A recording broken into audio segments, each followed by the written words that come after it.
ಸ್ನೇಹಿತರೆ, ಬಾದಾಮಿ ಮಹಾಕೂಟ ಪಟ್ಟದಕಲ್ಲು ಮುಗಿಸ್ಕೊಂಡು ಐಹೊಳೆಗೆ ಬಂದಿದ್ದೀನಿ ಸ್ನೇಹಿತರೆ. ಇದು ತುಂಬ ಸುಂದರವಾಗಿದೆ.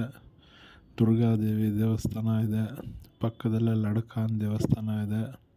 ತುಂಬ ಪುರಾತನ ಜಗತ್ತಿನ ದೇವಸ್ಥಾನ ಸ್ನೇಹಿತರೆ. ಇದು ನೋಡಿ ತುಂಬ ಖುಷಿ ಆಗ್ತಾಯಿದೆ, ಸಂತೋಷ ಆಗ್ತಾಯಿದೆ ಸ್ನೇಹಿತರೆ.